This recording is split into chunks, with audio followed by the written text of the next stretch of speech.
राधारमणं राधारमणं राधारमणं हरे हरे राधारमणं राधारमणं राधारमणं हरे हरे श्री राधारमणं राधारमणं राधारमणं हरे हरे राधारमणं हरे हरे राधारमणं हरे हरे राधारमणं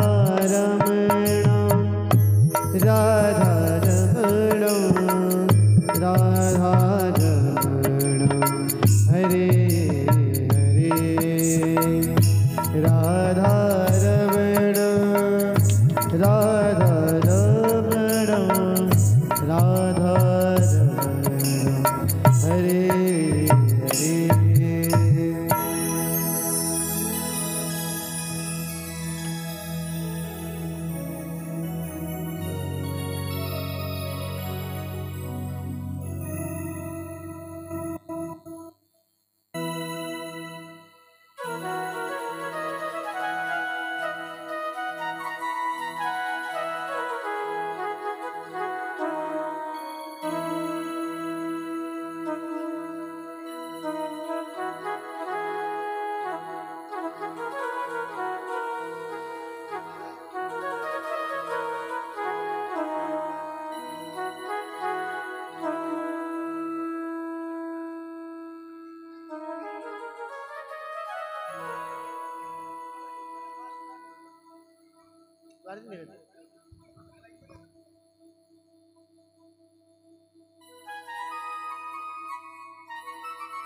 श्री राधे जय राधे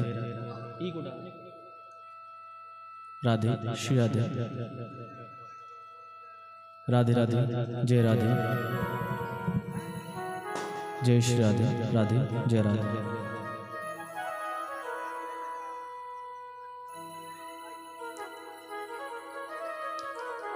हरि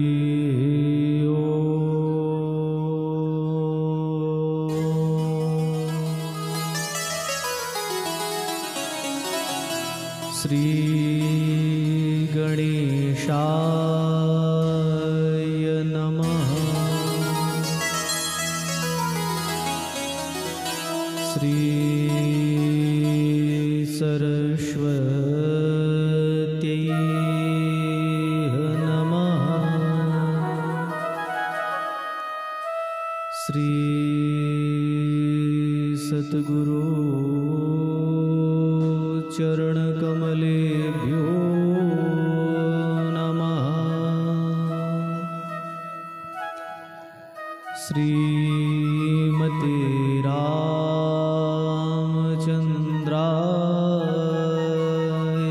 नमः। वर्णानामर्थसङ्घानां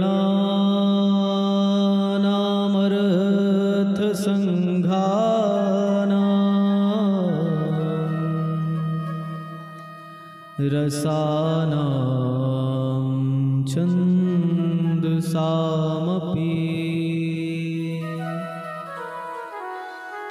मङ्गलानां च करतारौ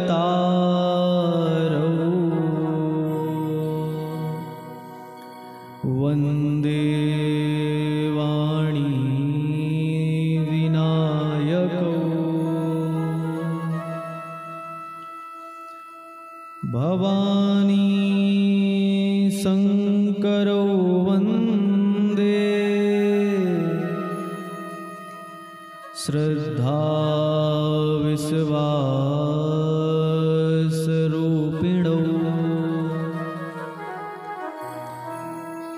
याभ्यां विना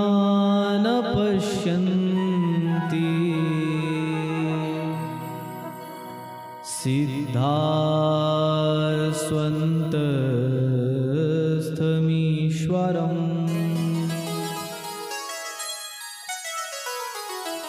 कृष्णाय वासुदेवाय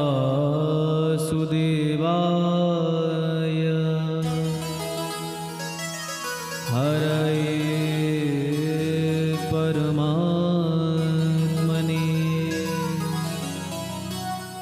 प्रणतः क्लेशनाशाय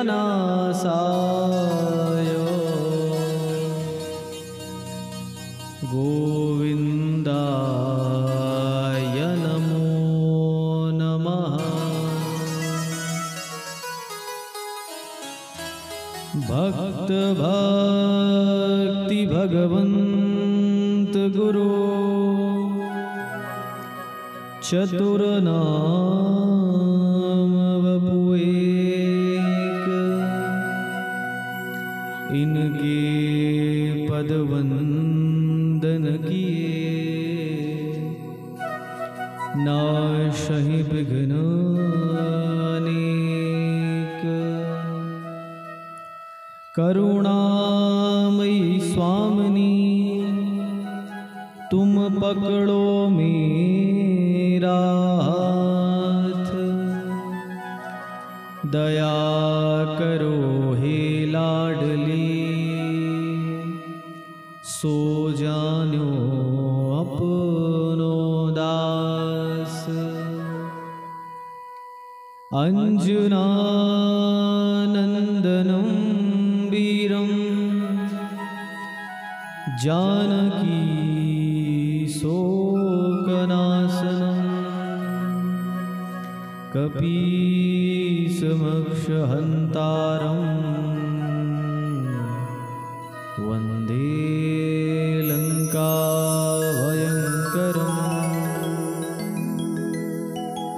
सीतानाथ समारम्भा श्रीरामानन्दार्य मध्यमा अस्मदाचार्य पर्यन्ता वन्दे गुरु परम्परा। भक्ति भाव जानू नहीं जानू कछु जाप, अपने बल बाँचू नहीं प्रभु जो न बचावे आप। काहू के धन धान्य है काहू के परिवार, दास के प्रभु सावरे जीवन प्राण आधार, जीवन प्राण आधार। हरि शरणम हरि शरणम हरि शरणम।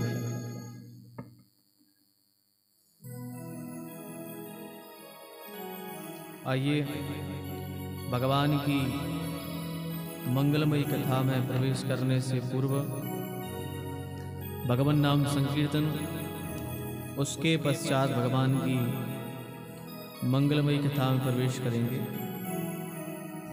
सभी बड़े भाव के साथ में, तन्मयता के साथ में ठाकुर जी का नाम उच्चारण कर लेंगे, सभी भगवान का संकीर्तन करेंगे।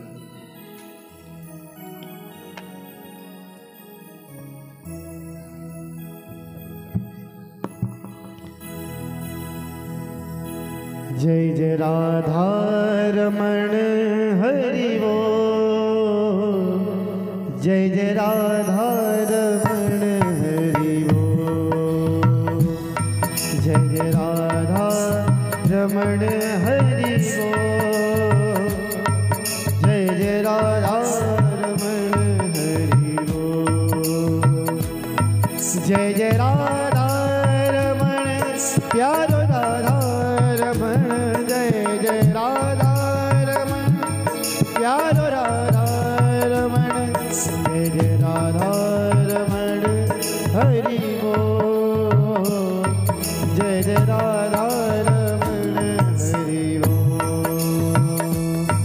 जय जय राधा रमण हरि बोल जय जय राधा रमण हरि बोल।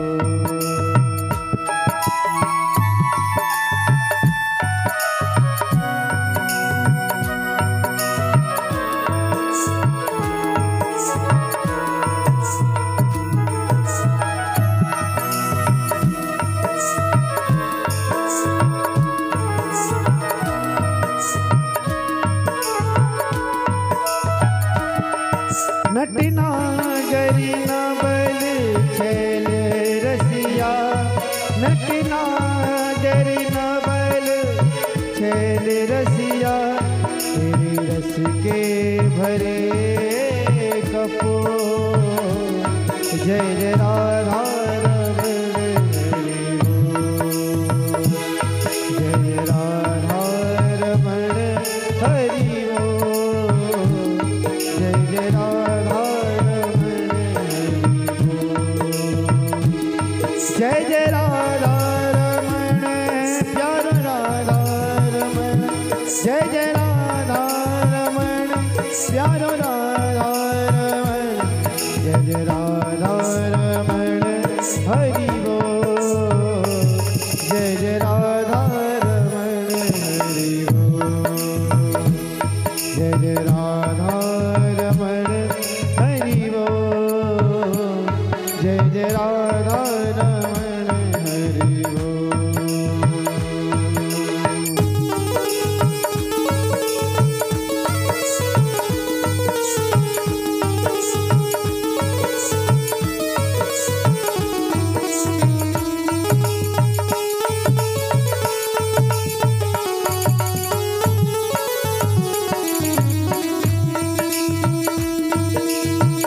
बरसाने की राधिका नंद गाँव के श्याम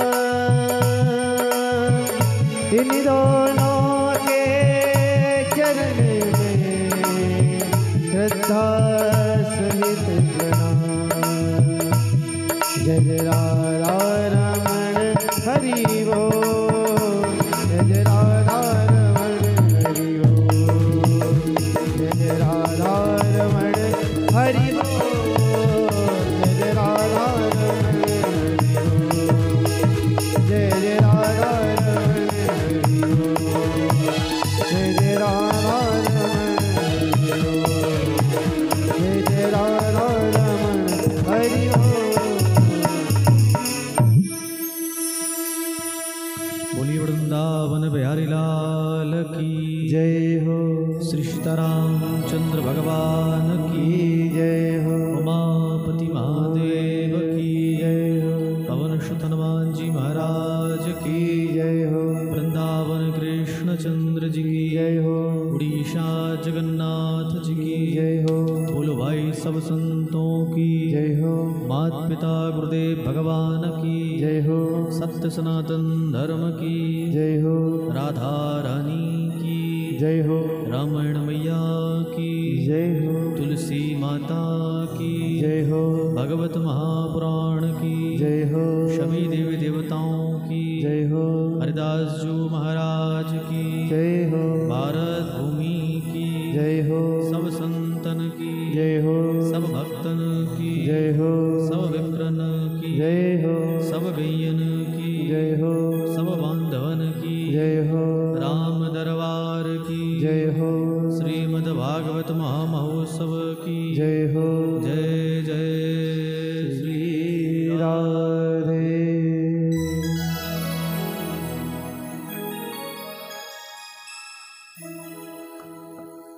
परात्पर परब्रह्म परमात्मा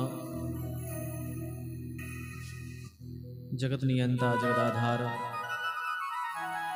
अकारण करुणा करने वाले भक्तवांछा कल्पतरु तदंडत विनंदत पीतांबरधारी, आप्त काम पूर्ण काम सर्व काम, संसार के कण कण में परम व्याप्त मेरे परमाराध्य प्रभु श्री राधा कृष्ण भगवान के श्री चरण में दास का बारंबार प्रणाम। राजराजेश्वरी भगवत भुवनेश्वरी निकुंजेश्वरी, वृषभानु की दुलारी, ललित राम लाडली माँ राधे के श्री चरणों में दास का बारंबार प्रणाम। प्यारे प्रभु श्री सीताराम जी के युगल चरणों में दास का बारंबार प्रणाम। अनंत अनंत बलवंत बीतराग संत श्रोमणी श्री हनुमंतलाल जी महाराज की भावनी उपस्थिति एवं उन्हीं की परम सन्निधि में परमात्मा की मंगलमयी कथा का चिंतन मनन अनुसरण लाभ प्राप्त करने के लिए पधारे श्रोतावृंद, भक्तवृंद, ममतामयी मोदमयी करुणामयी वात्सल्यमयी मातृशक्ति भारत वाटिका के नवनिहाल नव पल्लवित कर्णाधार पुष्प प्यारे प्यारे से बाल गोपाल, मंचस्थ विराजे हुए पूज्य पिताजी के चरणों में बारंबार प्रणाम। मंचस्थ विराजे हुए आचार्य जी के श्री चरणों में बारंबार प्रणाम। राम मंदिर के प्रमुख पुजारी जी के श्री चरणों में बारंबार प्रणाम। समुपस्थित विराजे हुए संगीतज्ञ बंधु, परमात्मा की महती कृपा करुणा एवं माता पिता के सत्कर्मों का फल जिनको प्राप्त हुआ है और इस कथा के यजमान बनने का जिनको लाभ प्राप्त हुआ है, ऐसे यजमान जन और आप सभी यत्र तत्र जगह से पधारे हुए ठाकुर जी की कथा के रस रसिक, आप सभी के लिए गोस्वामी तुलसीदास जी की एक चौपाई के द्वारा सिय राम मैं सब जग जानी और करहूँ प्रणाम जुर जुग पानी, इस भावना से सभी को दास का बारंबार प्रणाम। सभी को व्यास मंच से जय श्री सीताराम, राधे राधे, राधे श्याम।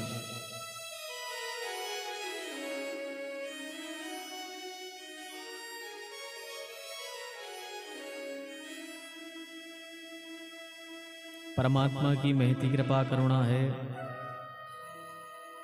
भगवान की अहेतु की कृपा है कि हम सबको यह परम दुर्लभ सौभाग्य प्राप्त हुआ है कि हम सब मिलकर के दिव्य श्री मद्भागवत महापुराण की कथा श्रवण करने के लिए विराजे।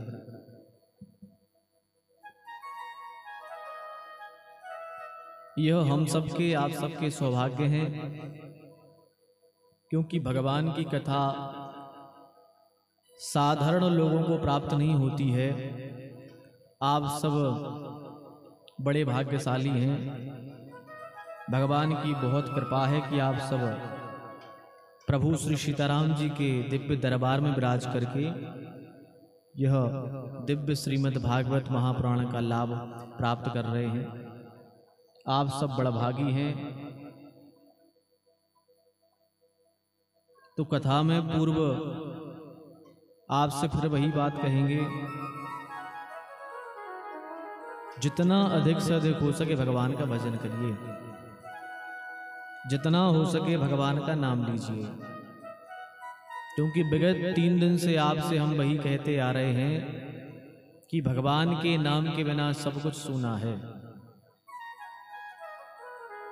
संसार के देखते हुए रिश्ते भी झूठे हैं, पर भगवान से बनाया गया स्वप्न का संबंध भी सच्चा है। यदि आपने स्वप्न में भी सोते हुए भी भगवान से यदि संबंध बना लिया है, तो वह संबंध आपका सच्चा है। और आंख खुले देखते हुए यह घर परिवार के संबंध ये सब झूठे हैं।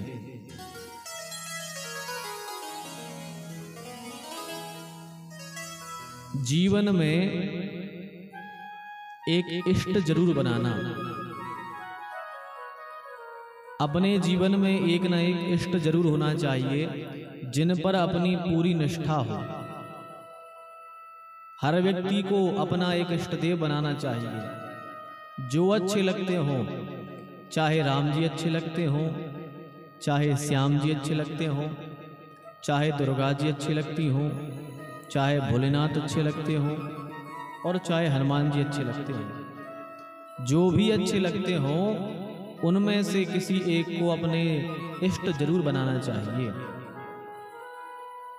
और इष्ट बनाने के बाद में निष्ठा सभी देवी देवताओं पर रखनी चाहिए। ऐसा नहीं करना चाहिए कि आपने इष्ट तो बना लिए, पर आपने राम जी को जैसे इष्ट बना लिया तो आप भोलेनाथ की बुराई करो, या भोलेनाथ को इष्ट बना लिया तो रघुनाथ जी की बुराई करो। ऐसा नहीं करना चाहिए। इष्ट जरूर बनाओ, उस पर पूरी निष्ठा रखो, पर किसी और देवता की हमें निंदा भी नहीं करनी चाहिए। निंदा तो भैया कभी किसी की नहीं करनी चाहिए। निंदा करना सबसे बड़ा पाप है। एक बार कबीरदास जी पापी ढूंढने के लिए निकले गांव-गांव।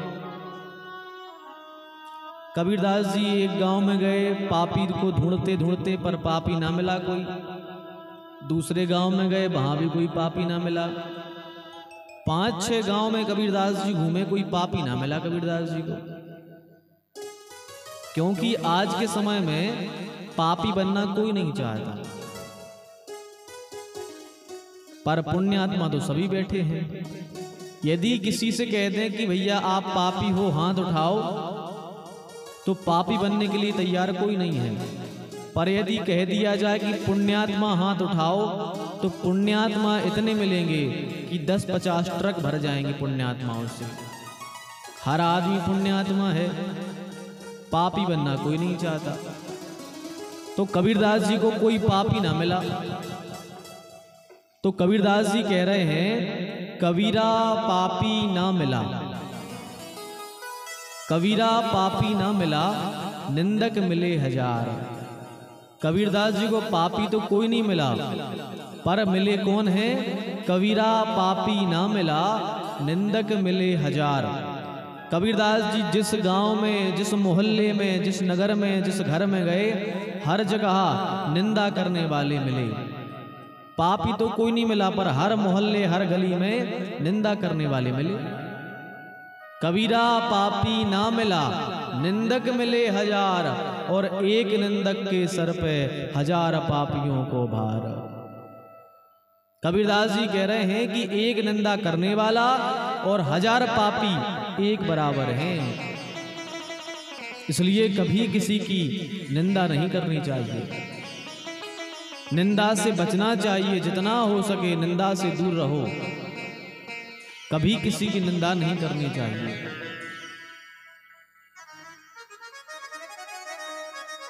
तो आपसे हम यही कह रहे थे कि जितना अधिक से अधिक हो सके भगवान का भजन करो। इष्ट जरूर बनाओ, पर निंदा किसी की नहीं करनी है। ऐसा नहीं करना। एक गांव में राम जी का मंदिर था। राम जी विराजित थे, तो राम जी जहां विराजित थे, तो राम जी के चाहने वाले तो जावे, पर भोलेनाथ के चाहने वाले ना जावे, और ना देवी जी के चाहने वाले जावे। केवल और केवल राम जी के चाहने वाले जावे राम मंदिर में। गांव के लोगों ने सोचा, भैया क्या बात है, लोग आ नहीं रहे हैं। तो किसी ने कहा कि ये राम जी का मंदिर है और यहाँ केवल राम जी के चाहने वाले आएंगे, सब नहीं आएंगे। तो लोगों ने सोचा क्या किया जावे। तो उन्होंने सोचा कि कुछ दिन तक राम जी बैठे रहे, अब एक काम करो, राम जी को विसर्जन कर दो अपन नर्मदा जी में, अब यहाँ पर भोलेनाथ को बैठा लो। तो गांव के लोगों ने राम जी को विसर्जन कर दिया नर्मदा जी में, भोलेनाथ जी को बैठा लिया मंदिर में कि भाई सब लोग आएंगे। अब भोलेनाथ जी बैठे तो समस्या फिर वही बनी कि वहां ना देवी जी के चाहने वाले जाएं, ना राम जी के चाहने वाले जाएं, केवल और केवल अब शंकर जी के चाहने वाले जाने लगे मंदिर में।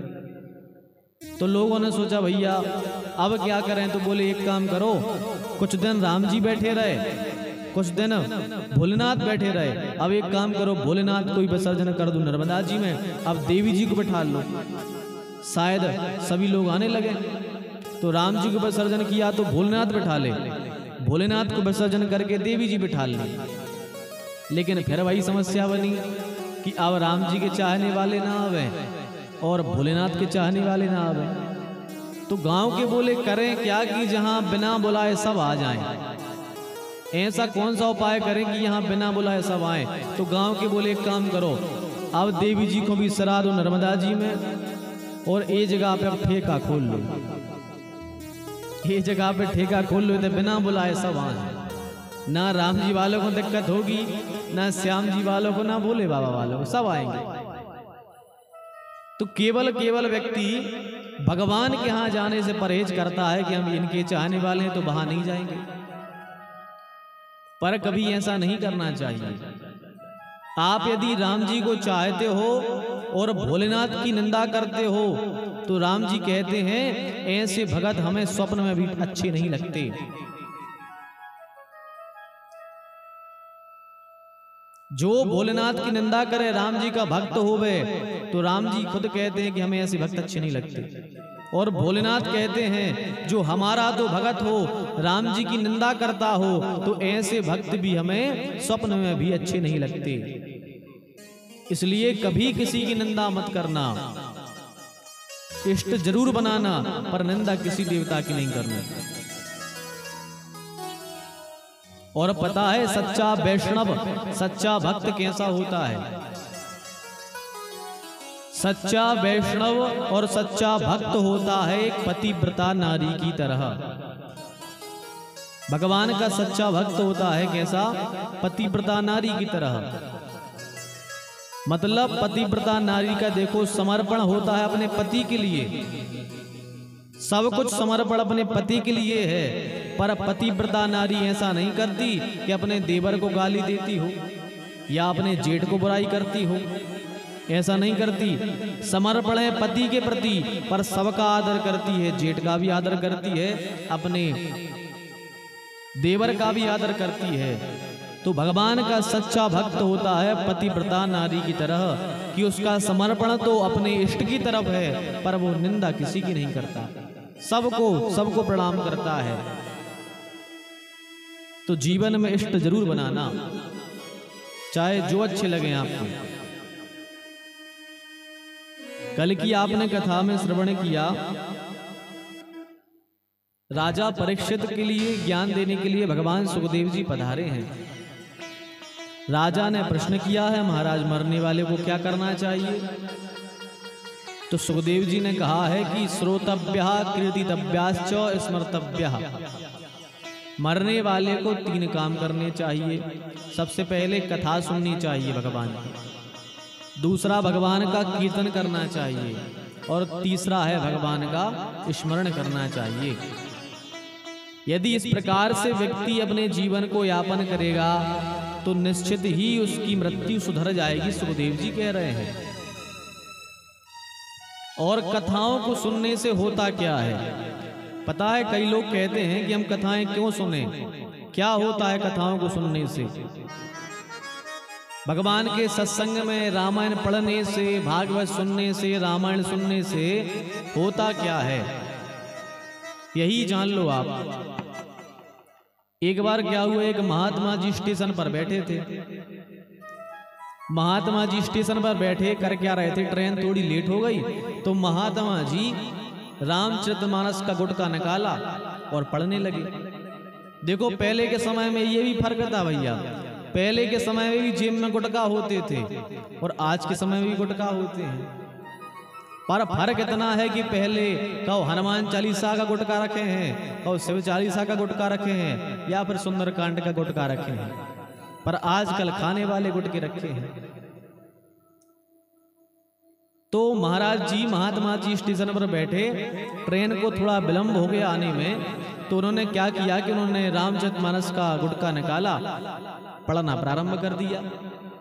उनके बगल में एक पति पत्नी बैठे थे दोनों, तो उन्होंने देखा कि देखो तो साधु महात्मा कहाँ पुराने ख्यालात में जी रहे हैं, बताओ रामायण पढ़ रहे हैं। अरे नई नई मैगजीन पढ़ें, न्यूज़पेपर पढ़ें, उसमें देखें कि भाई क्या चल रहा है देश में, मैगजीन पढ़ें, इनमें क्या रखा है रामचरितमानस की गुटका में। तो उसने बहुत बातें सुनाई, अरे तुम लोग क्या बाबा जी लोग रामायण पढ़ते रहते हो, इसमें क्या रखा है रामचरितमानस पढ़ने में, नई नई पुस्तकें पढ़ो, मैगजीन पढ़ो, अखबार पढ़ो। महात्मा जी ने कुछ नहीं कहा, महात्मा जी शांत बैठे रहे। अब हुआ क्या, कितने में ट्रेन आई, महात्मा जी ट्रेन में चढ़ गए और वो व्यक्ति भी ट्रेन में चढ़ गया। ट्रेन आगे बढ़ गई। अब ये ट्रेन में चिल्ला रहा था व्यक्ति, जो स्टेशन पर महात्मा जी से बहस कर रहा था, वो यहाँ ट्रेन के अंदर चिल्ला रहा है। महात्मा जी ने कहा, अरे भैया तुम तो वो ही हो जो हमसे कह रहे थे अखबार पढ़ो, मैगजीन पढ़ो, क्या हुआ, रो क्यों रहे हो? बोले महात्मा जी क्या बताएं, इतनी भीड़ थी ट्रेन में कि हम आगे चढ़ गए, हमारी पत्नी स्टेशन पर ही रह गई, तो हम रो रहे हैं कि पत्नी को ले आते, हम ट्रेन में चढ़ गए, वो वहीं रह गई। तो महात्मा जी ने कहा, भैया अब आई बात समझ में, आई बात समझ में कि रामायण पढ़ने से क्या होता है। बोले क्या? बोले यदि तुमने रामचरितमानस पढ़ी होती और तुमने राम जी का गंगा तट का जो प्रसंग है उसको सुना होता, वहाँ राम जी क्या करते हैं, पहले सीता जी को नाव में चढ़ाते हैं, फिर राम जी नाव में चढ़ते हैं। तो महात्मा ने कहा, यदि तुमने रामचरितमानस पढ़ी होती तो तुम पहले अपनी पत्नी को चढ़ाते, उसके बाद में तुम चढ़ते, तो कुछ ना हो, पर रामचरितमानस तुम्हें जीना तो सिखा ही देती है कि चलना कैसे चाहिए। यदि रामायण पढ़ी होती तो पत्नी को पहले चढ़ाते, फिर बाद में चढ़ते, तुम पहले ही चढ़ गए। तो यदि कोई कहे कि कथाओं से होता क्या है, तो भला ही आप उनको कुछ ना बता पाओ, पर ये तो कह देना कि उससे हमें शिक्षा मिलती है कि जीवन जिया कैसे जाता है। भगवान की कथाएं हमें जीना सिखाती हैं। और सत्संग का तो भैया एक एक क्षण भी कीमती है। यदि यहाँ से आपने एक शब्द को भी पकड़ लिया तो आपका निश्चित कल्याण हो जाएगा। एक क्षण में भी आपका कल्याण हो जाएगा यदि आपने एक बात भी सत्संग की पकड़ ली तो। एक बात पकड़ने में कैसे कल्याण होगा पता है? एक बात पकड़ने में कैसे कल्याण होगा सत्संग का? एक बार एक गांव में पूरा परिवार चोर था, पूरे परिवार के चोर। उनका काम ही था चोरी करना। दिन में भी करते थे अपनी दुकानदारी का काम और रात में करते थे चोरी, क्योंकि दुकानदारी में उनका घर परिवार नहीं चलता, और चोरी करते थे रात में कि घर परिवार चले। पर वो देवी जी से डरते थे। रात में चोरी करने जाएं, पर उन्हें केवल देवी जी से डर लगता था, काली माता से डरते थे वे। एक दिन क्या हुआ कि उनका छोटा सा बेटा था, 16-17 साल का हो गया। पिताजी ने कहा, बेटा तुम्हें आज चोरी करने जाना है। सबकी ड्यूटी लगती थी कि आज ये चोरी करने जाएगा, कल वो जाएगा। तो उसके पिताजी ने कहा, बेटा आज तुम बड़े हो गए हो और तुम्हारा पहला दिन है चोरी करने का, तुम्हें चोरी करने जाना है। पिताजी से ने जब कहा तो उसने कहा, ठीक है पिताजी चले जाएंगे। पर उसके पिताजी ने कहा, बेटा सुनो, भूल कर भी कहीं सत्संग हो रहा हो तो वहां बैठना मत। यदि कहीं सत्संग हो रहा हो तो बैठना मत, और यदि मजबूरी बन जाए तुम्हें सत्संग में बैठना तो बैठ भले जाना, पर कान बंद कर लेना अपने दोनों। हाँ, कान में अंगुली कर लेना, सुनना कुछ नहीं। बेटे ने कहा, पिताजी सत्संग में ऐसा क्या है? बोले, अरे वहां फालतू की बातें होती हैं, अपन को नहीं सुननी वो। तो सत्संग में पहली बात तो जाना नहीं, यदि भूल से पहुंच जाओ तो अपने दोनों कान बंद कर लेना। कहा ठीक है पिताजी। अब उसका बेटा गया चोरी करने। एक बड़े साहूकार के घर में गया, जहां उसके यहाँ बहुत सारा धन था। उसके घर में पहुंचा चोरी करने। चोरी करी, 2 लोग थे साथ में चोर। अब जैसे ही चोरी करी, धन इकट्ठा किया, भागे, तो वो जो घर का मालिक था वो जाग गया। अब वो जागा, उसने देखा कि अरे घर में चोर घुसे हैं, वो डंडा लेके जैसे ही दौड़ा तो ये दो लोग थे, ये दोनों भागे तो ये दोनों बिछड़ गए। एक अलग रास्ते से भाग गया, एक अलग रास्ते से भाग गया, दोनों अलग अलग रास्ते से भाग गए। अब जो एक और व्यक्ति था वो तो अपना घर पहुंच गया, पर ये कुलियों भागे कि भाई हमें कोई पकड़ा ना ले। तो ये कुलियों भागे, पीछे से पकड़ने वाले लगे। तो एक जगह चल रहा था सत्संग, कथा चल रही थी। तो उसने सोचा कथा में बैठ जाएं, यहाँ बच जाएंगे हम, यहाँ कोई पकड़ने नहीं आएगा हमें। तो वो दौड़ा आया और सत्संग में आके बैठ गया। पर उसको अपने पिताजी की बात याद आई कि पिताजी ने कहा था यदि सत्संग में कभी भूल से चले जाओ तो कान बंद कर लेना। इसने कान बंद कर लिए, सत्संग में बैठ गया। पर सत्संग में जब ये आया तो उसने एक शब्द सुन लिया था आते समय। क्या सुन लिया था? कि जो कथा कह रहे थे पंडित जी, उन्होंने कथा में कहा था कि कभी देवी देवताओं की परछाई नहीं होती है। पंडित जी कह रहे थे कथा में कि देवी देवता दर्शन देने हमें आते हैं, पर देवताओं की कभी परछाई नहीं दिखती। जैसे हम सब धूप में खड़े हो जाएं तो हमारी परछाई दिखती है, पर देवताओं की परछाई नहीं दिखती। उसने ये शब्द सुन ली और बाकी कान बंद करके बैठा रहा सत्संग में। जैसे ही सुबह हुई तत्काल दौड़ करके अपने घर आ गया। पिताजी ने कहा बेटे कहाँ थे? तो उसने नहीं बताया कि सत्संग में बैठे रहे। उसने कहा पिताजी छिपे रहे।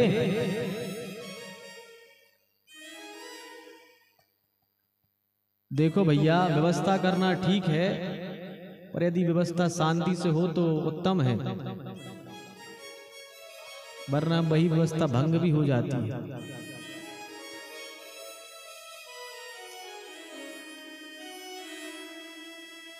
तो बेटा रात में सत्संग में बैठा रहा, कान बंद कर लिए, केवल इतना सुन लिया कि देवी देवताओं की परछाई नहीं होती। सुबह घर आया, पिताजी ने कहा बेटा रात में कहाँ थे? बोला एक जगह छिपे रहे। कहा ठीक है। अब बड़े सेठ के यहाँ इसने चोरी करी, केस अदालत में पहुंचा कि भैया बड़े सेठ के यहाँ चोरी, भैया पता लगाना है कि चोरी करी किसने है। अच्छा, जो चोर थे उनके बगल में एक व्यक्ति रहता था, उसको पता था कि रात में यही इनके परिवार वाले चोरी करने जाते हैं। तो उसने जाकर के क्या किया, उसने सोचा कि इन सब के हम मुंह से कहलवाएंगे कि इनने चोरी करी है। उसने सोचा कि हम इनके मुंह से कहलवाएंगे कि हमने चोरी करी है। अच्छा, वो जानता था कि ये महाकाली माता से डरते हैं। तो एक दिन चोर सो रहे थे घर में, अपने बाहर खाट पर सो रहे थे, गर्मियों के दिन थे। तो पड़ोसी ने क्या किया कि काली माता का रूप बनाया, काली माता जैसी जीभ लगा ली, नकली बड़े बड़े बाल लगा लिए, कपड़े पहन लिए, मुंडों की माला पहन ली। इसने सोचा हम इनको देवी जी बन के डराएंगे तो ये सच बोल देंगे कि हमने चोरी करी है। तो ये रात में पहुंचा। उस दिन भैया पूर्णिमा का दिन था, तो चंद्रमा की चांदनी छिटक रही थी। रात में काली जी का रूप लेकर पहुंचा और उस बालक के पिताजी की खाट पर जाकर के जीभ निकाल करके चिल्लाने लगा, रे तुम लोगों ने चोरी करी और चोरी करने के बाद उसका 10 अंश हमको नहीं दिया, हम तुम्हें मार डालेंगे, तुमने देवी का अपमान किया है। बहुत बातें सुनाई। उसका पिता उठा, घबरा गया, अरे देवी जी प्रकट हो गई। और महाकाली से तो वो डरते ही थे सब परिवार के। अब डर गए, बोले महाकाली मैया हमसे गलती हो गई। जो उस महाकाली मैया ने कहा बताओ तुमने चोरी करी है कि नहीं करी। अब उसका पिता तो शांत रह गया। इतने में बेटे को आवाज हुई कि कोई चिल्ला रहा है। तो बेटा बगल में सो रहा था, वो उठा और उसने देखा कि देवी जी प्रकट भई हैं और पिताजी को डांट रही हैं। पर उस बेटे ने देखा कि इन देवी जी की परछाई दिख रही है। तो उसने क्या किया, एक डंडा लिया और सीधा जाकर के देवी जी के सर में एक डंडा जमा दिया और डंडा घला तो देवी जी बेहोश हो गई। अब उसके पिता ने कहा बेटा तुमने ये क्या किया, तुमने देवी जी को मार दिया। बोले पिताजी ये देवी जी नहीं है। बोले फिर? बोले ये कोई देवी का रूप बना करके आया है। बोले तुम कैसे पहचान गए? बोले हम ऐसे पहचान गए कि इनकी परछाई दिख रही थी और हमें पता है कि देवी देवताओं की परछाई होती नहीं। तो उसके पिता ने कहा कि तुम्हें कैसे पता देवी देवताओं की परछाई नहीं होती? बोले पिताजी उस दिन चोरी करके आ रहे थे तो सत्संग में हमने केवल इतना सुन लिया था कि देवी देवताओं की परछाई नहीं दिखती है, तो आज हम पहचान गए कि ये देवी जी नहीं है, इनकी परछाई दिख रही है। तो उसका पिता ने जब यह सुना तो वह धन्य हो गया कि वाह, जब इतने से एक क्षण के सत्संग से आज हमें इतना बड़ा अपराध होने से बच गया। यदि हम बोल देते कि हमने चोरी करी तो जेल में जाना पड़ता। यदि आज इतने से सत्संग से हम बच गए हैं तो आज से बेटा हम निरंतर ही सत्संग करेंगे। आज से चोरी करना हम बंद ही कर देंगे, क्योंकि सत्संग में जाकर के तो जीवन सुधरता है। तो ये सत्संग का प्रभाव है। यदि एक शब्द भी आप यहाँ से ले गए तो आपका ना जाने भगवान कहाँ से क्या कर देवे आप। इसलिए सत्संग में आया करो, और सत्संग में ही आओगे तो यहाँ से ही आपका कल्याण होगा। क्योंकि भगवान ने मनुष्य तन दिया है, तो मनुष्य तन यदि पाकर आए हो भैया तो निश्चित भगवान का भजन करो। क्योंकि कहा भी गया है, मनुष्य जन्म अनमोल रे, इसे माटी में ना रोल रे। अब जो मिला है फिर न मिलेगा, कभी नहीं कभी नहीं कभी नहीं। मनुष्य जन्म अनमोल रे, माटी में ना रोल रे। अब जो मिला है फिर न मिलेगा, कभी नहीं कभी नहीं कभी नहीं रे।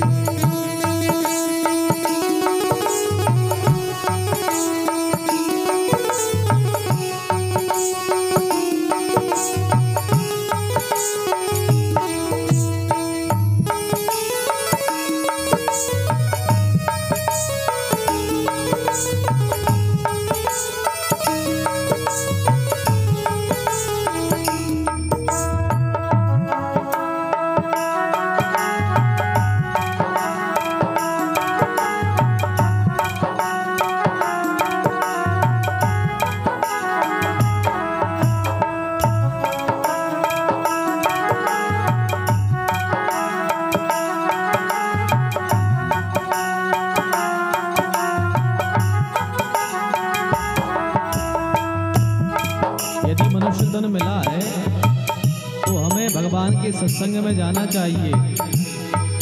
कैसा?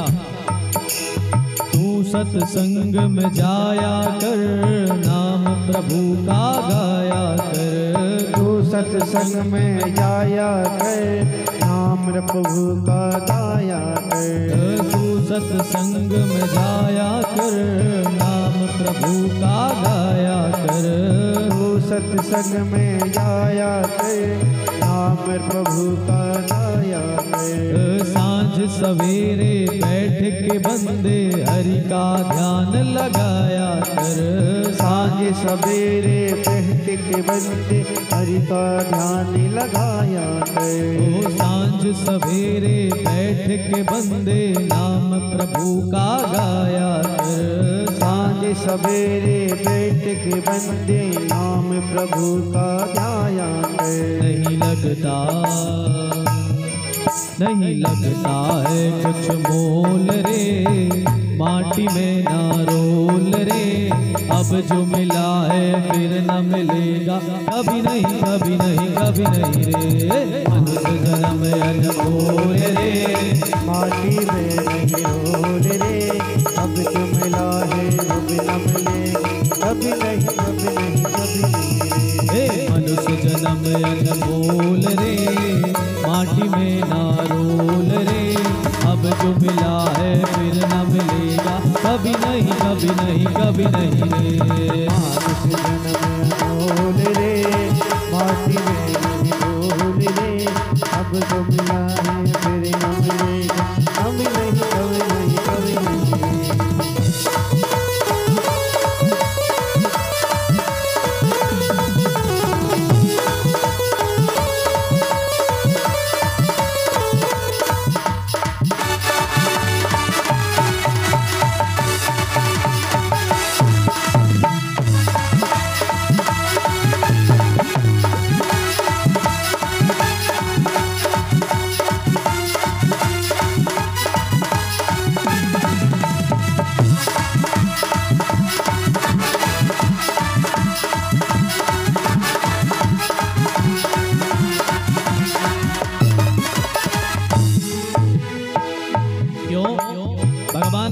रे। शरीर दिया है, पर हम अभिमान करते हैं शरीर पर कि कि ये मेरा है, मकान मेरा है, घर परिवार मेरा है।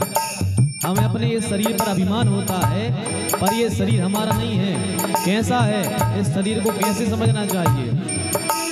तू बुलबुला है पानी का, मत कर जोश जवानी का। तू बुलबुला है पानी का, मत कर जोश जवानी का। जैसे पानी का बुलबुला होता ना, ओस गिरती है जब, तो एक बूंद गिरी अपनी गाड़ी पर अपन क्या करते हैं, साफ कर देते हैं। ऐसा ये शरीर भी है पानी के बुलबुले की तरह। इसलिए जोश ना दिखाया करो कि हमारे पास इतना पैसा है, इतना बड़ा परिवार है, सब नष्ट हो जाता है पानी के बुलबुले की तरह। इसलिए समझ समझ के कदम रखो, पता नहीं जिंदगानी का। समझ समझ के कदम रखो, पता नहीं जिंदगानी का। समझ समझ के कदम रखो, पता नहीं जिंदगानी का। समझ समझ के कदम रखो, पता नहीं जिंदगानी का। अरे मीठा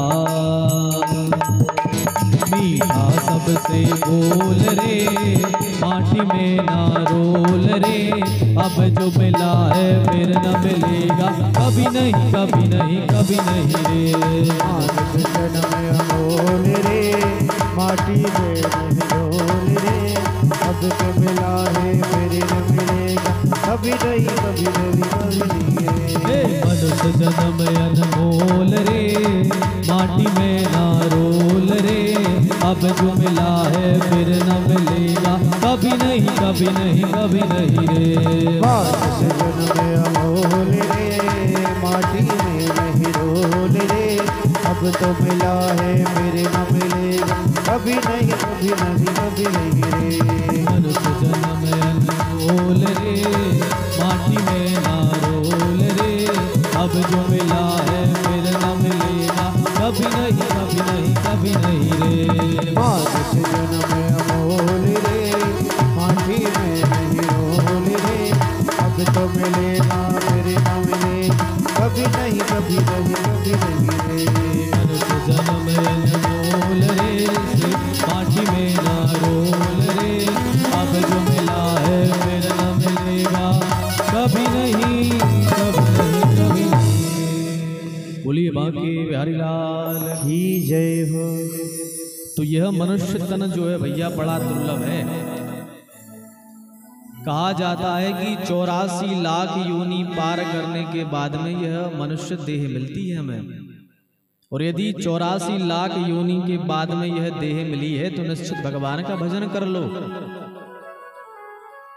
पर बात इतनी है भैया कि कितने भी चिल्लाते रहें, चाहे कथा व्यास मंच से चिल्लाते रहें, चाहे कोई कितना कहता रहे, पर व्यक्ति को करनी तो मन की ही है अपने। देखो कथाएं पता है, कथाएं आपको ज्ञान देने के लिए नहीं होती। हाँ, कथाओं में ज्ञान नहीं दिया जाता। यहाँ तो कथाओं में व्यास क्या करते हैं कि आपको याद दिलाते हैं। आपको केवल याद दिलाने का काम होता है कथाओं के द्वारा।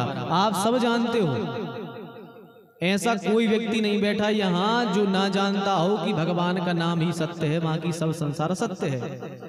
हर आदमी जानता है। तो कथा व्यास करते क्या है, केवल याद दिलाते हैं आपको, बस याद दिलाने का काम करते हैं कथा व्यास। आप सब जानते हो कि जीवन के अंत में केवल और केवल भगवान का नाम काम आएगा और कुछ काम नहीं आने वाला है। हम कहते जरूर हैं कि अरे हमारे घर परिवार वाले सत्य हैं, किसी के यहाँ 50-60 एकड़ खेती है तो लोग कहते 50-60 एकड़ खेती सत्य है, घर परिवार सत्य है, मकान जायदाद सत्य है। पर ये सत्य नहीं है। जब यहाँ से जाओगे तो लोग ये नहीं कहते, आपको जब कंधे पर धर के जाते हैं तो 100 एकड़ सत्य है, ना ये कहते कि मकान जायदाद सत्य है, ना ये कहते कि बीवी बच्चे सत्य हैं। क्या कहते हैं जब यहाँ से जाते तब? राम नाम सत्य है, कहते कि नहीं? अच्छा, विडंबना ये है कि हम सुनाते उसे हैं जो चला गया। राम नाम सत्यम सुनाते उसे हैं जो चला गया। अरे उसे सुनाने के लिए राम नाम सत्य नहीं कहते हैं, हम सबको जगाने के लिए कहा जाता है कि वो तो भैया जैसा था सो अब चला ही गया, अब अपनी जिंदगी बची है थोड़ी बहुत, तो समझ जाओ कि राम ही नाम सत्य है, बाकी पूरी दुनिया सत्य है। यहाँ हर एक व्यक्ति जानता है, पर बात इतनी है कि जानने में और मानने में अंतर है। हाँ, जानने में और मानने में अंतर है। जानते हर आदमी है पर मानते कोई नहीं है। एक बार गोस्वामी तुलसीदास जी ने एक चौपाई लिखी। कौन सी चौपाई? सिया राम मय सब जग जानी, सिया राम मय सब जग जानी, सिया राम मय सब जग जानी, सिया राम मय सब जग जानी, करहु प्रणाम जोरी जुग पानी, करहु प्रणाम जोर जुग पानी। गोस्वामी जी ने एक चौपाई लिखी, सिय राममय सब जग जानी और करहूं प्रणाम जोर जुग पानी। मतलब हम जान गए कि श्री सीताराम जी सब में हैं, हम जान गए कि सब में श्री सीताराम है और सबको हम प्रणाम कर रहे हैं। जब ये चौपाई उड़ती उड़ती पहुंची किसके यहाँ? मीराबाई के यहाँ। मीराबाई ने जब ये चौपाई पढ़ी कि गोस्वामी जी ने लिखा है कि सिय राममय सब जग जानी, करहूं प्रणाम जोर जुग पानी, मीराबाई ने सुना कि वाह, गोस्वामी जी जान गए कि सब में सीताराम है। तो मीराबाई को लगा कि वाह, आज हमारी टक्कर का एक आदमी मिल गया, आज हमारी टक्कर का एक व्यक्ति मुझे मिल गया। क्योंकि मीरा जी तो अपने गिरधर गोपाल को ही सब कुछ मानती थी, कहती थी जो कुछ है सब गिरधर गोपाल हैं और सब में गिरधर गोपाल हैं। तो मीरा जी को सब में भगवान दिखते थे। तो मीरा जी ने सोचा वाह, तुलसीदास जी की आज द्रव्य दृष्टि हो गई कि वो जान गए कि सब में सीताराम है। तो मीरा जी ने एक पत्र लिखा गोस्वामी जी के लिए, क्योंकि मीरा जी को तो सब में भगवान दिखते थे।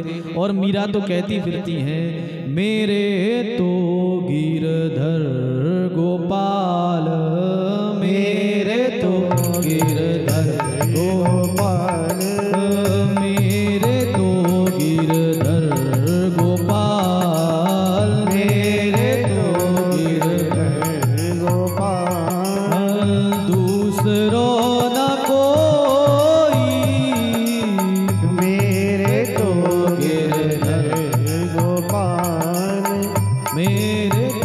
गिरधर गोपाल। मीरा जी कहती थी मेरे तो गिरधर गोपाल, दूसरों ना कोई। तो मीरा जी ने एक खत लिखा गोस्वामी जी के नाम का और सीधा खत पहुंचा गोस्वामी जी के पास में। उस खत में मीरा ने लिखा था कि बाबा आप धन्य हो कि आप जान गए कि श्री सीताराम सब में हैं। तो बाबा मुझे आपसे मिलने की इच्छा है, मुझे आपसे मिलने की इच्छा है। तो गोस्वामी जी ने एक पत्र लिख करके, उत्तर लिख करके भेजा मीरा के पास।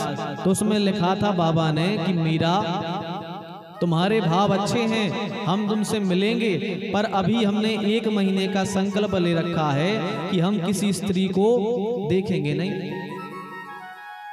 अभी हमने 1 महीने का संकल्प लिया है, गोस्वामी जी ने लिखा कि हम किसी स्त्री को 1 महीने तक नहीं देखेंगे। मीरा ने जैसे ये खत पढ़ा, मीरा ने फिर दूसरा खत लिखा और उस खत में लिखा बाबा अब तो मिलना बहुत जरूरी हो गया, अब तो हमें बहुत जरूरी मिलना है। और यदि हाँ आप स्त्रियों को नहीं देख रहे हो तो एक काम करना, एक पर्दा लगा देना हमारे और आपके बीच में, पर हमें 2-2 बातें तो आपसे जरूर करनी है। गोस्वामी जी ने लिख दिया कि ठीक है आ जाओ। मीरा पहुंची, एक बीच में पर्दा डाला गया, एक साइड बाबा गोस्वामी जी बैठे, एक साइड मीरा जी बैठ गईं। और मीरा जी से बाबा ने कहा बताओ बेटी मीरा क्या कहना चाहती हो, क्या बात है? तो मीरा कहती है बाबा आप जान गए कि सब में सिय राम है, आप जान गए? गोस्वामी जी ने कहा हाँ बेटी हम जान गए कि सब में सीताराम है। तो मीरा कहती है बाबा आप जान तो सब में गए कि सीताराम है, पर आप मान नहीं रहे कि सब में सीताराम है। गोस्वामी जी ने कहा कैसे? कहा बाबा आप जान तो गए सब में सीताराम है, पर आप मान नहीं रहे। यदि आप मान रहे होते कि सब में सीताराम जी हैं, तो बाबा फिर स्त्री पुरुष का भेद कैसा? आप कह रहे हैं कि मैंने 1 महीने का संकल्प लिया कि स्त्री को नहीं देखेंगे, तो जब सब में सीताराम है तो स्त्री पुरुष का भेद कैसा? जब यह बात गोस्वामी जी ने सुनी, तत्काल पर्दा अलग कर दिया और गोस्वामी जी ने फिर चौपाई लिख दी कि निज प्रभु मैं देखूं जगत और किन सन करहूं विरोध। अरे सब में सीताराम है, हम किन से विरोध करें? तो जानने में और मानने में भैया अंतर है। जानते तो हर व्यक्ति है, सब जानते हैं कि भगवान का नाम ही लास्ट में हमें जीवन भर काम आना है, पर मानता कोई नहीं है बस। पर मानना भी पड़ेगा। जब व्यक्ति पर बीतती है तो अपने आप व्यक्ति मानता है कि भैया भगवान ही सब कुछ है। जब डॉक्टर भी कह देते हैं भैया आप तो हमारे बस में जो था कर लिया, आप तो भगवान ही मां लेके बचा ले, तो ठीक है प्रार्थना कर लो, तब जाके व्यक्ति पर भगवान की शरण में आता है। तो चाहे अभी मान जाओ अच्छी बात है, वरना डॉक्टर कहेगा तो मानना तो पड़ेगा ही। तो भैया केवल और केवल भगवान का नाम लो, भगवान का भजन करो, वही भगवान सत्य है और वही आपको हर एक परिस्थिति में आपके काम आएंगे। भगवान सुख दुख में भी भगवान आपके साथ में खड़े रहेंगे। जब परीक्षित ने भगवान से प्रश्न किया कि महाराज मरने वाले को क्या करना चाहिए, तो गोस्वामी तुलसीदास जी सुखदेव जी महाराज राजा परीक्षित को बता रहे हैं कि राजन, व्यक्ति के लिए सबसे पहले अपनी दृष्टि को सुधारना पड़ेगा। सब में भगवान का दर्शन करना पड़ेगा। जो वृक्ष हैं, जो नदियां हैं, जो पर्वत हैं और जो वृक्ष इत्यादि हैं, मानव हैं, सब में भगवान का दर्शन करना पड़ेगा। तब जाकर के उसकी जो दृष्टि है वो सुधर पाएगी। नामदेव जी की ये दृष्टि बड़ी ठीक हो गई थी। संत नामदेव जी हुए, उन्हें सब में भगवान दिखते थे। एक बार नामदेव जी के घर में लग गई आग। नामदेव जी बैठे थे नदी किनारे भजन कर रहे थे, उनके घर में आग लग गई। अब जब घर में आग लगी, पड़ोसियों ने सोचा कि देखो बाबा करने गया है भजन, उनका घर जल रहा है, एक काम करो घर में जो वस्तुएं रखी हैं उनको निकाल घर के बाहर रख दो अपन। तो पड़ोसियों ने घर में से सामान निकाल करके बाहर रख दिया। कितने में एक दौड़ा गया नामदेव जी के पास में और बोला महाराज आपके घर में आग लग गई है, चलो जल्दी। नामदेव जी दौड़े आए और आकर के नामदेव जी ने क्या देखा कि लोग उनके घर का सामान निकाल के बाहर रख रहे हैं। तो नामदेव जी गए और उनने जो सामान बाहर रखा था निकाल के, नामदेव जी ने लिया सामान आग में फेंकने लगे, आग में डालने लगे। लोगों ने कहा अरे पागल हो गए, हमने जान बचाकर तुम्हारा सामान बचाया और तुम उस सामान को आग में डाल रहे हो। अरे नामदेव जी बोले भैया तुम हमारे प्रभु के भोजन को दूर कर रहे हो। अरे हमारे घर में नारायण यज्ञ के रूप में आए, यज्ञ बन करके अग्नि के रूप में नारायण आए और उनका तुम भोजन छीन रहे हो। अरे उनको भोजन दे दो, उनकी ही मर्जी है, जो जल रहा है जल जाने दो। तो नामदेव जी ने जितना सामान निकाला था सारा सामान आग में डाल दिया, सब जल गया। लोगों को बड़ा बुरा लगा कि अरे हमने इनके सामान को बचाया, इनने सब जला दिया। तो लोगों की सहमति बन गई, बोले सुनो एक काम करो, आज पूरी ठंड के भर इसको कोई रहने के लिए जगह नहीं देना। ठंड का समय था, कहा ये बाहर ही डला रहे। अपन ने बताओ मदद करी, उल्टा अपन को ये डांटने वाला हो गया। इसकी कोई मदद नहीं करना, सब अपने अपने घर चले गए पड़ोसी। अब रात्रि भई, नामदेव जी बेचारे बाहर ठिठुर रहे थे बैठे बैठे। ठंड के दिन थे, नामदेव जी बाहर बैठे बैठे भजन कर रहे और ठिठुर रहे। अब हुआ क्या कि यहाँ नामदेव जी ठिठुर रहे और बैकुंठ में भगवान नारायण ठिठुर रहे। भगवान नारायण को ठंड लग रही बैकुंठ में। लक्ष्मी जी ने कहा प्रभु आपको ठंड क्यों लग रही है, क्या बात है, कब क्यों रहे हो आप? तो भगवान नारायण बोले देवी वहां देखो हमारा नामदेव ठंड में पड़ा है, उसे ठंड लग रही है इसलिए ठंड हमें लग रही है। लक्ष्मी ने कहा उपाय क्या है कि जिससे आपकी ठंड दूर हो जावे? तो भगवान कहते हैं देवी उसके लिए तो एक काम करना पड़ेगा। बोले क्या काम? तो भगवान ने कहा देवी रात्रि है, उसके लिए घर तो बनाना पड़ेगा। लक्ष्मी जी बोली चलो प्रभु अब बनी बना देते हैं। भगवान ने कहा सोच लो तुम्हें ही घर बनवाना पड़ेगा। लक्ष्मी ने कहा ठीक है हम घर बनवाएंगे। अब लक्ष्मी नारायण आए और नामदेव से बोले नामदेव जी हम तुम्हारा घर बना रहे हैं। तो नामदेव जी बोले प्रभु हमारे पास कुछ देने को नहीं है पर आपके लिए। तो भगवान बोले एक काम करो तुम हमें भजन सुनाओ हम तुम्हारा घर बना रहे हैं। तो रात्रि में नामदेव जी भजन सुना रहे हैं भगवान को और भगवान जो है बढ़िया उनका घर बना रहे हैं।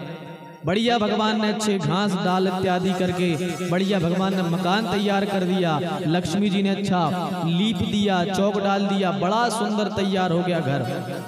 अब जिसका घर भैया भगवान नारायण स्वयं बनावे वह तो दिव्य ही बनेगा। भगवान नारायण और लक्ष्मी ने मिलकर के भगवान ने अच्छा घर बना दिया। भगवान अंदर ध्यान हो गए। जब प्रातः काल हुआ गांव पड़ोस के आए, कहने लगे यार नामदेव का ये घर कैसे बन गया रात ही रात में। किसी ने कहा नामदेव तुम्हारा तो घर जल गया था, ये कैसे बन गया। तो नामदेव ने कहा भगवान नारायण ने आकर बनाया हमारा घर। भगवान नारायण आए तो उन्होंने बनाया है हमारा घर। तो गांव के बोले नामदेव हमें भी अपना घर बनवाना है भगवान से इतना सुंदर। तो नामदेव जी बोले यदि भगवान नारायण से सुंदर घर बनवाना है तो पहले जाओ और अपने अपने घर में आग लगाओ जाके। जोन जोन में दम हो सो अपने हाथ से अपने घर में आग लगा दो तो भगवान नारायण खुद आएंगे तुम्हारा घर बनाने के लिए। अब बताओ ये किसमें सामर्थ्य है कि अपने घर में जाके आग लगा दे। इतना विश्वास भगवान पर होना चाहिए। यदि हम अपने घर में आग लगा देंगे तो भगवान नारायण आएंगे हमारा घर बनाने के लिए। नामदेव जी को तो हर एक पशु पक्षी में भी भगवान दिखने लगे थे।